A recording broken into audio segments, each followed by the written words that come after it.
man, for 6 minutes of exciting life you're never going to be able to get back. You know, I also shot my best round at Cedar Crest. What was your best round? Very good. Very good. You know, I'm almost ashamed to say it. Yeah. Really? Exactly. Yeah, it was Father's Day like 10 years ago. We just went over next door, and yeah. Now I've never gotten in the 70s before, but the number 9, I knew when I was coming around, I was a couple over, and got to number 9, hit it right down the middle, put a 6-iron up, and made like a 30-foot putt for a birdie, and I was like, okay, this could be interesting today. And anyway, it ended up working out. Yeah, that was the only time. That was the only time. I've got to find that scorecard somewhere. Okay, let's get into it. All right. Good morning, everyone. Welcome to the Morning Grind. My name is Shannon Wheeler. I'm the president of Premier Mortgage Group, and I'm so super excited to be here with everyone this morning. How's everybody doing? Good. Amazing. Sweet. That's what I like to hear. That's what I like to hear. You are exactly right. That is always the answer. Whether you may feel like it or not, it doesn't change the fact that it is always the answer. Allie, what are you thankful for this morning? I am grateful that I was able to go with my sister skydiving this weekend. I didn't actually jump out of the plane, but I was a supporter. So you went skydiving but did not skydive. Yeah, no. I didn't know that was even a thing you could do. I went with her. I didn't get in the plane or anything, but I'm just happy I was able to see her do something. So did you think about skydiving? I had to think about it. Now, when you went, were you planning to, and then you No. chickened out, or you were not? immediately- You were a support animal the whole way. Absolutely. Okay, But I then understand. they made it out alive, so I was like, well, I can think about it. Okay, so you were if you're all like, hey, let's all go to the bar, we're all going to have a few drinks, and Yeah. you're the designated driver. What are you in that spot? Are you the designated flyer? Are you the designated? What are you? I don't understand what that is. Designated supporter. Designated supporter. There you go. What are you thankful for besides the fact that she came back alive, Ed? I'm thankful for I finally found out how to push the website through Instagram. So you found a new way to reach your customers through Instagram from your website. Okay, very good, very good. I will be talking to you about all the ways that you're going to let everybody know about how they can get a pair of these golden babies. Besides being surprised by an unusually large bulge in your pants this morning, Josh, what else are you thankful for? That's what you told us. That's true. I'm going to eat lunch today with a buddy. I'm thankful I get to sit down and talk to you. Just got back from a mission trip from Africa. So. Oh, very good. Yeah. Yeah, fantastic. High school friend, Yeah. grew up with him type deal. Okay, perfect. Josh, besides the weather, what are you thankful for this morning? I'm thankful that we're reaching out to more past clients and connecting with them. Yeah, okay, very good. Okay, so a lot to be thankful for this morning. Couple things. First of all, as you know, I've already told everyone, you're going to hear all about Charity Chopped in the Borough from now through September. So what I brought with me this morning is a couple of golden tickets. These are golden tickets to the event. There are only 100 of these, so they will be going fast. These tickets are very valuable. So this is part of the lesson for today, is that you see value in different things and in different ways, and you have to understand the value in each thing, the lessons in each thing. Golden tickets, you can go to charitychoppedintheborough.com. You can find those. I'm going to talk to Tommy about seeing if we can find a way to have some kind of contest and give a couple of these away. But again, like I said, there's only 100, and they're $150 a piece. But with that $150, you get to go to the live event, which is going to have celebrities, celebrity chefs. The competition is going to be amazing. There's a couple of watch parties. But the other thing is, all of the people involved in Charity Chopped in the Borough, that are the judges and the chefs and the sponsors, many of them own restaurants and all those sorts of things. So every one of our Charity Chopped in the Borough value partners are offering a 10% one-time discount if you visit their restaurant from this Charity Chopped in the Borough to the next Charity Chopped in the Borough. So the ticket's $150, but in addition to the live event, you get enough discounts at enough great restaurants: the Alley on Main, Five Senses, Steakhouse 5, Simply Sweets, Simply Pure Sweets, and you'll be able to pay for your ticket by visiting all these great places over the next year. So Will there be food there?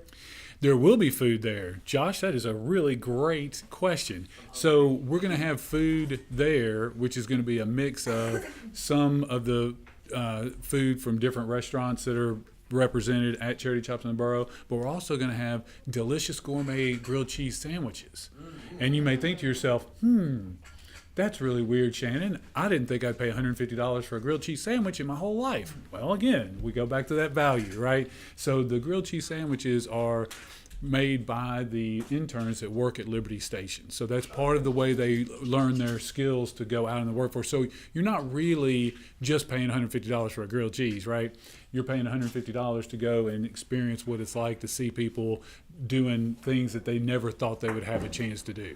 You're going and giving somebody an opportunity to do something and have what we all take advantage, or we all take for granted. Like getting to do the morning grind, we take it for granted. I mean, these are individuals that for them, this is the thing that they were never able to do without that help. So you'll come, you'll have a grilled cheese. There's going to be a bunch of other good things there, but that's kind of the main thing. So that is Charity Chops in the Borough. It is September the 14th. 2023. Okay, so let's get to today's lesson real quick. And the show topic, Van, what is the show topic? What's a penny worth? What's a penny worth? Okay. Well, what's a penny worth? 1 cent. Depends. What's a penny worth? What a penny can Depends buy on it. what costs a penny. Yeah, okay. So basically it can change and move, right? Do you think, okay, so we're gonna talk for just a minute about opportunity and about seeing opportunity and about money in business. And the only reason I'm going to focus on money is because it's one of those things that if you're starting to learn how to have your present practice and your present moment practice, and you're learning to connect to your day to day, that's one of those things that shows up that you can learn lessons from. It doesn't matter and it doesn't make you who you are or who you're not, but it is an important thing in your life that you can learn lessons from. So my question would be, is money alive? Is money alive? Depends on what you use Does money, does it live? Does it have feelings? No. You sure? What is money? I think it's easy to attach feelings It's to a it. tool. It's a tool. Okay, so have you ever seen somebody like, it's easy to make a lot of money. All you have to do is you spend less than you make, you budget, you do all these things, and you just mind your money. You don't get all emotionally wrapped up in, I got to have this and I got to have that, and you mind your money and you do it in a way that's commensurate with growing it. Okay, now, so yeah, I mean, so I'm not a huge Dave Ramsey fan, but the idea is still the same, which is, you may say to yourself, well, that's a person that's not very passionate about their money, right? Or they've taken ego out of their money.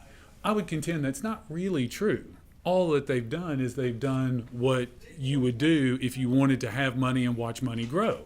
If you have money and you want to watch money grow, then you're going to just mind your money, right? So this is not a person who's not passionate about what they're doing. It's a person that just understands that, hey, if I want my money to grow, I'm going to do these things, right? So all the rest of the time, and even with everybody else, money does live. It has emotions. It has this effect. And here's why I say that. Because what is money but a promise to each other?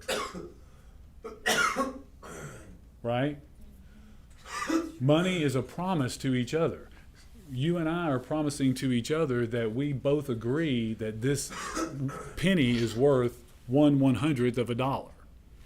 The only value in this, even the metal itself. You know, there was a guy maybe 10 or 15 years ago, silver started to go up in value, so he bought $5 million worth of nickels because they were worth $7.5 million for the metal that was in them. How brilliant is that, right? That's pretty smart, right? That's crazy. So, but even the metal that's in here still has no value outside of what we give it. That's all the value that it has. You can do things in society, but you can only do those things. You can only buy that big yacht or take that great vacation if the other people that have the yacht agree that the value of what you're giving them is commensurate with the value of that boat, right? So the opportunity becomes not in chasing money. The opportunity becomes in seeing opportunity. So yesterday, as many of you know, I like to run, and when I run, that's when I solve all my problems. I got 1 minute to land the plane. So I'm running through my neighborhood. I have a little bit of a change fetish. I'll admit that. So, people don't even see change a whole lot anymore, but whenever there's change, like I'll pay for something with $1 just to get the change, to throw it in my ashtray, to put it in my closet later. Stop laughing, Josh. It is, but it's true. It is. So it's just kind of now, and change is getting less and less frequent because of all the different ways we pay for things, so on and so forth. So I do kind of look for change, it's a little weird, I get that. But yesterday I'm running through my neighborhood and you'd be surprised at how often I'll find change just laying around. I would say more often I find it laying around than I find it getting a change back from the store, because I'm like everybody else. I use credit cards or a debit card, whatever. Pick up a penny on tails. So I'm running through my neighborhood and I look down and I'm like, oh, there's a penny, right? And I look down and I turn it over, but it wasn't a penny. It was this little piece of cardboard like this that is really close to the same size as a penny, but it's just a worthless piece of paper. It's not a penny at all.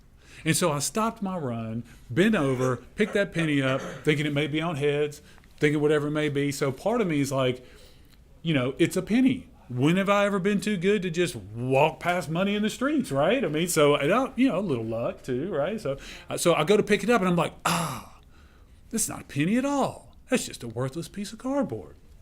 And then I thought, but you know what? As strange as this may sound, I would be willing to bet that because I'm looking for pennies and because that's in my radar, I'd be willing to bet I'm probably going to find me another penny. I don't know why. I would even think that in a million years that I would find another penny. But sure enough, less than 500 or 600 yards down the road in my closed-in neighborhood with no through streets and everything else, I'm running along, and guess what? Penny. I found this penny, this very penny. And so I thought to myself, what are the chances that that would happen? What are the chances that that would actually happen? So I got my penny. I love my penny. I grabbed it, kept it. So the point is, first of all, if you're not looking for pennies, you're not going to find them. Second of all, even if you think that you've found one to begin with, that one may be useless, but if you keep looking, you're going to find your penny. So whether it's your prospecting, whether it's your whatever it is that you're doing, remember that those opportunities are going to show up for the people that are looking for them.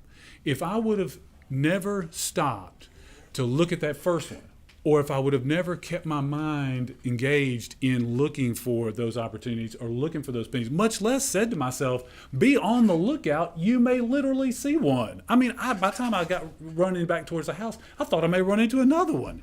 I mean, it was the craziest thing. So the other lesson that the reason this penny is worth so much, and this penny is worth more money than we have in this room right now, is because it's not about the penny. It's about the lesson. And so when you're looking for opportunities, you'll find them. And you have to understand that when you're looking for those opportunities, don't judge what is an opportunity and what's not. So for example, when I picked up the cardboard, I could have either said, you know what, how stupid was that? I can't believe I stopped my run and bent over to pick up this useless piece of cardboard, right? Like, what good was that going to do anybody? Or what I said was, hey, I know I'm going to find a penny. I may even find another one really soon. This one wasn't it, but I'm going to keep looking because now this is one less thing that is not a penny. This is one thing that I've already crossed off the list. So I started looking for where's my penny. So when you think about those things, think about your prospecting, think about your business, think about just opportunities to be with people, do all the things that you do. If I would have said, you know what, that was a useless waste of time, then what I would have discovered would not be a penny. What I would have discovered is an excuse. I would have discovered a reason that I did not need or couldn't have or was not able to get another penny. And I could have made that decision right then, and I would have never found this penny. So when you're going through life and you're going through these situations, just realize when you pull up a piece of cardboard, the cardboard is not even what matters. What matters is, what does that mean to you? Does that mean to you, keep going, I'm almost there, I'm close to my penny? Or are you going to pick up an excuse? Don't pick up an excuse. Pick up your destiny. Pick up your fortune. This penny and this cardboard, they are the exact same value. Priceless. Van, take us out of here.